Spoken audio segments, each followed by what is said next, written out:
Hi, my name's Karly. This video is for you if you've never done yoga before. It's a really quick sequence that takes you through the basic and most common poses. It does not explain ujjayi breath, so if you do not know how to do yoga breath, please watch the video above that explains how to do that first. And then grab your mat and let's get started.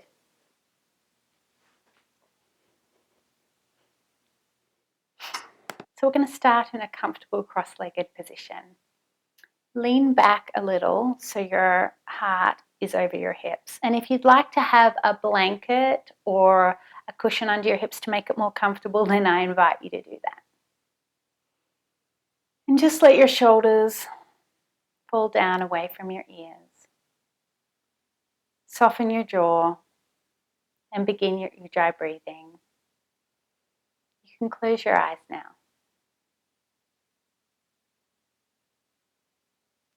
This is the most important part of the practice, is to begin focusing on your ujjayi breath. Because without the breath, you're just moving your body like any other exercise program, which is beautiful and great, and you're welcome to do that, obviously. But what yoga offers us that is so beautiful is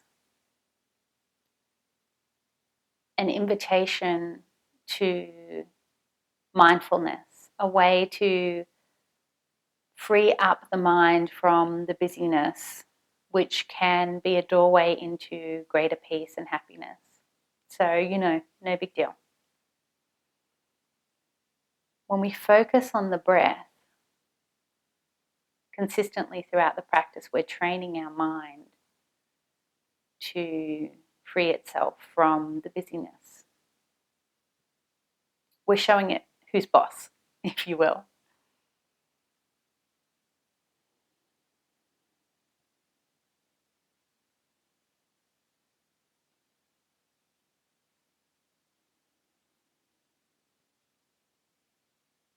And I invite you, as your mind wanders throughout the practice, to just come back to focusing and noticing the breath with no judgment, because your mind will wander. That's its job.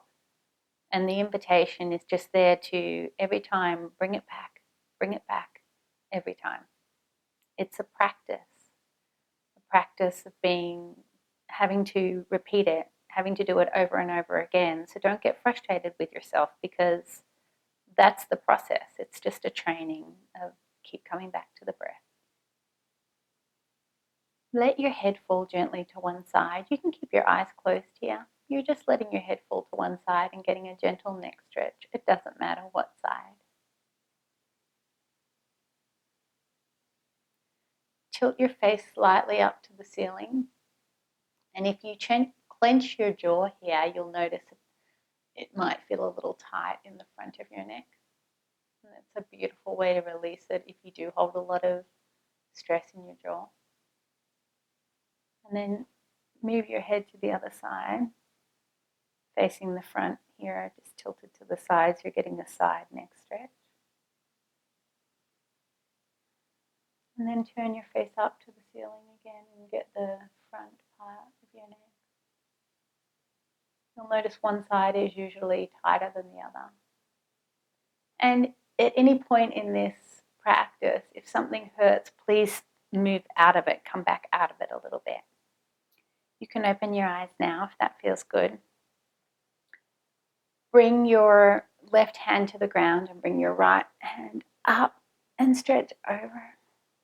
And you're stretching up and over.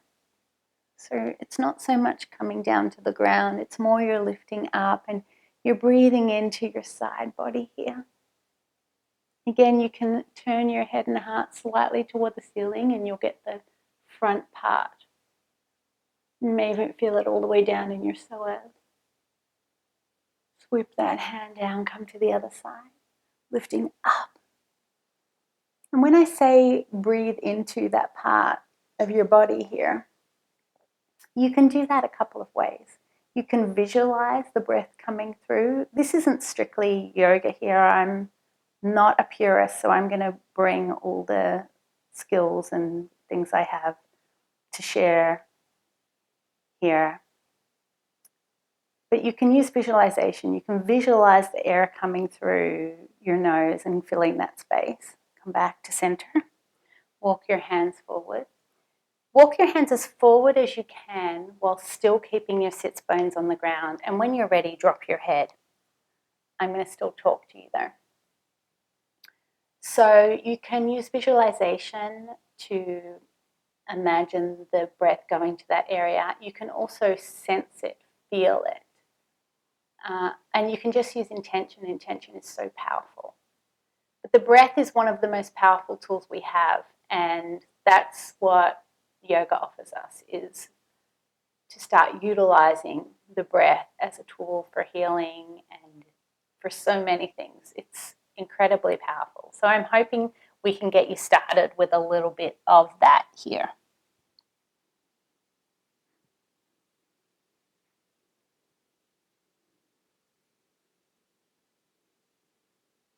Slowly walk your hands back up. Now we're going to come into table pose. So your wrists are under your shoulders and your knees are under your hips. We're going to start out in cat-cow, which is a really common, popular pose in yoga, and it's often a way that a class is started. So you're inhaling, you're dropping your stomach, sort of arching your back, lifting your head and heart, and on an exhale, you hunch your back and you drop your head. Inhale, drop your stomach, lift your head and heart. It's super important you do this on your breath. Exhale, hunch your back. Inhale, drop your stomach, lift your head and heart. Maybe widen your collarbone, reach, stretching, creating space in your neck. Exhale. Inhale, drop your stomach, lift your head and heart. You always want to be moving on the breath. And then come to a neutral spine. Bring your knees back a couple of inches. Tuck your toes. And we're going to push up through your hands. You're really pushing down. Your fingers are spread here. And you push your hips up and back. You want to think about creating the shape of an upside down V. You want to create a straight line all the way from the wrists to the hips, but your knees can be bent here. It doesn't matter how bent your knees are. And when you walk the dog, which is a term you'll hear, you're just bending one knee and then the other. And you're moving within the pose. And I'm going to remind you gently just to continue your ujjayi breath, your nose breath. And then on your next exhale, look forward and walk or step your feet up to your hands. So now you're in a forward fold. Release your hands and release your head and let it dangle. Shake your head no and nod it yes. Oh man, that feels so good. Feel the weight of your head create space down your spine here. It's so nice not to carry this thing around for a few minutes. It's pretty heavy, this head of ours. Feel your spine lengthen. On your next inhale, come up halfway, creating the shape of an L with your body. Your knees can be soft, your legs do not have to be straight, and you definitely do not want to lock your knees out here. Pull your shoulders down your back, engaging them always down your back and away from your ears. And you're breathing, you're never holding your breath. Breathing in and out, slow deep breaths through your nose. Exhale, fold. Inhale, sweep your hands out to the side, come up to standing Tadasana, mountain pose. Exhale, bring them down to your heart. So just bring some awareness to your pose here. Your knees are soft.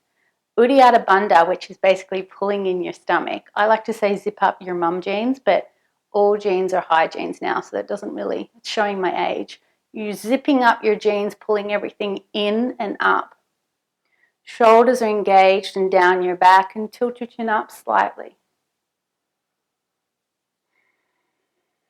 Inhale your hands up above your head. Exhale, bring them down as you fold back into a forward fold. Plant your hands on the mat and step or walk back to plank position here. Now you can be on your knees here always in any chaturanga. And we're going to chaturanga, which is basically lowering down slowly, elbows behind you. Roll your shoulders back, lift your head up, tops of your feet are on the mat, and then you're pushing through your hands. Your heart is forward. This is Cobra. If it's pinching your back at all, then come out of it a little bit. And I also invite you to let your tailbone fall towards your feet a little more.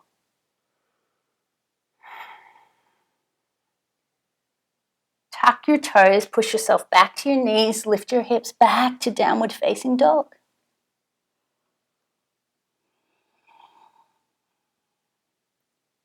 On your next exhale, look forward and walk or step or hop like that. Forward fold. Inhale, lift halfway, flat back. Exhale, fold. Inhale, sweep your hands out to the side, rise to standing. Exhale your hands to your heart.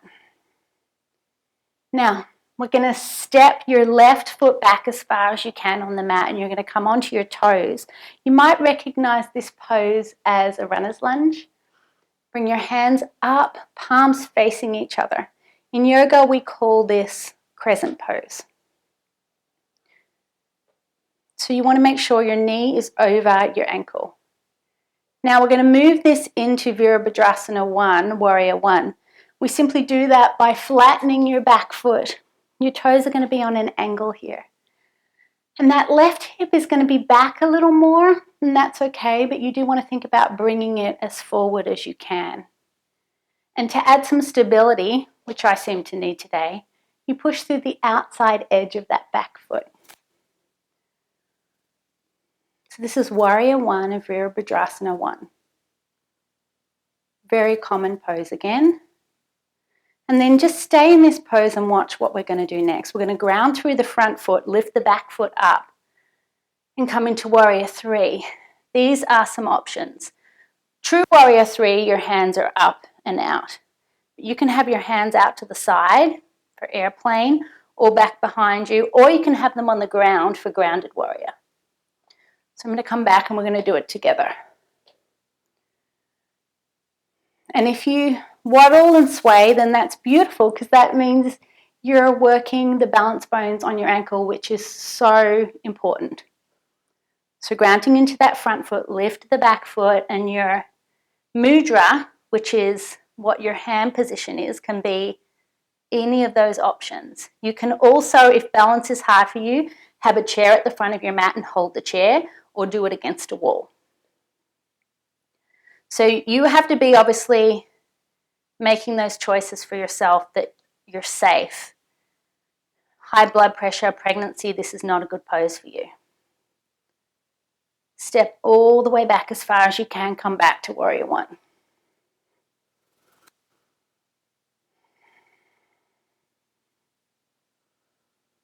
Step it forward, bring your hands to prayer. Beautiful. Now step your right foot back to crescent. Lift your hands up, palms facing each other. You're on your back toes. Check that your knee is over your ankle. Remember, it doesn't matter what it looks like, it matters how it feels in your body. To turn it into Warrior 1, you just bring that back foot flat on your mat. If this feels uncomfortable with your shoulders, you can keep a wider V with your arms. Again, it's what it feels like in your body. So if something's tweaking or hurting, come out of it a little bit. Now, you know what to do. This time we're going to lift that back foot together and move into Warrior 3 balance pose. Remember, you can have a chair in front of you, or you can hold onto the wall, whatever works for you. Lifting that back foot. You don't want to lift that foot higher. It's not a standing split. You just want to try to keep it as even as possible. with your back and your head. And then try to step it back. Beautiful. If you did that, you're amazing. Bring your hands down. Step back to plank. Remember, you can be on your knees here. Lower slowly, elbows behind you. Inhale, Cobra. I'm going to work through Cobra for a second here. You'll see this a lot, but we're not doing that today. We're doing Cobra. So your arms are not locked out. What happens when you move to up dog instead of Cobra is your shoulders tend to come forward if you're not ready. It's a heart opening pose. So the most important thing to think about is that your heart is leading and it is in front of your shoulders. So your shoulders are back and engaged down your back. And even though you're pushing up through your hands, you're really thinking about pulling your heart forward and pulling your hands isometrically back towards your feet. If it's tweaking your back at all, then think about lengthening your tailbone towards your feet and really grounding your thighs into the ground. And if your back is still feeling compressed, come down a little bit, then you're going up too far. So it's really important you listen to your body. So again, you're pulling your hands isometrically back and putting your heart forward. And then push back to your knees. Beautiful. So that's the basic standing sequence we're going to go through. And now I'm going to take you through Malasana, which is another common pose you'll see. It's basically a squat. I'm going to give you a couple of choices. So if this is hard for you, you might want a pillow as a prop. The basic Molassener Pose is your feet are facing out and your elbows go inside your knees, your hands are in prayer mudra, and you're pushing your knees out. You're just inviting your knees to move further away from each other.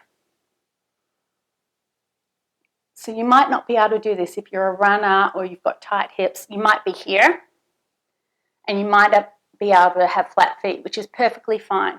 So if that's the case, I invite you to sit on a pillow, and you can make it as high up or a yoga block as you want, and then you want to think about, in that case, leaning forward onto your feet a little more. So you're not just sitting, but you're supported Malasana. So I hope that makes sense. So whatever version you're in, and you can also lie on your back and just have your knees out to the side. That's also an option. Come back to your breath.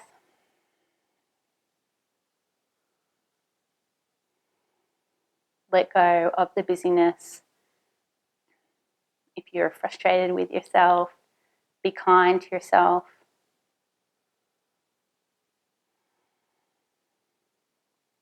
This is your first time doing yoga. You're doing so beautifully that you're doing this for yourself.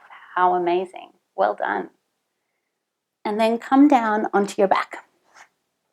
Now we're going to do a final pose before we move into Savasana. So the final pose is Happy Baby. You're lying on your back. Bring your feet up and imagine you're pushing underneath a table. And then you want to take your hands and grab the outside edges of your feet and you're pulling your legs apart. So then your knees are not on top of your torso. They're at the sides of your torso. And it's called Happy Baby because we've all seen babies do this pose. And this is not, I'm not a purist here, so not everyone's going to say this, but I say get funky with it. No baby ever has just sat there like this. Move around. Figure out the ways that this feels good in your own body. I invite you to let your tailbone get heavier and move toward the ground. So it actually deepens the stretch a little bit. And then we're going to move into the final pose, which is Savasana, the corpse pose, which is amazing. And the point of Savasana is really the best part.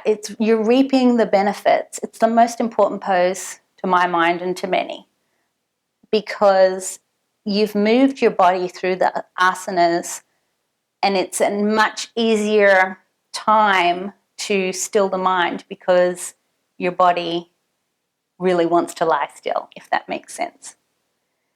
So we're only going to do this for a couple of minutes. This is a very short introduction. So lie down on your back, your legs are out straight. Bring your hands out to the side gently. If your palms are facing down, that's a more grounding pose. If your palms are facing up, it's more accepting, being receptive to what comes. But if you're rolling your shoulders down your back, I find it's easier to have your palms facing up. Close your eyes here. Hopefully you're in a quiet space where you can really just trust and let go. You're safe to completely let go here. Your hips sink deeper into the mat. Your shoulders are heavy. Release any tension in your jaw. And just let go of all thoughts. Everything you have to do and everything you've done will be there for you in 2 minutes. Give yourself the gift of being fully present in this moment. If you need a point of focus, as always, you can focus on your breath.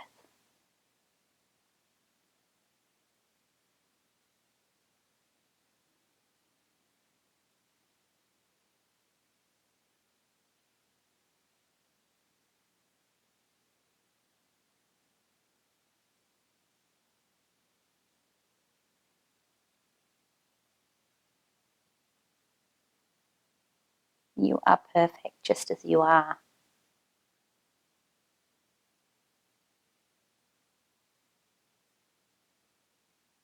Slowly roll onto your right side. We move from the corpse pose to the fetal position, symbolizing beginning anew, beginning afresh. Keeping your eyes closed, push yourself up to a comfortable seat. This is a short Savasana because it's a short introduction, but hopefully you can move into longer and deeper practices. Thank you so much for being here today, and I really hope that this is a helpful introduction to your yoga journey. We like to finish practices with a word, Namaste. Bring your hands into prayer. And most commonly you bow down, but if that doesn't feel comfortable for you, fine. But I want you to think about honoring yourself in this moment, bowing to your highest self. The light in me honors the light in you. Namaste.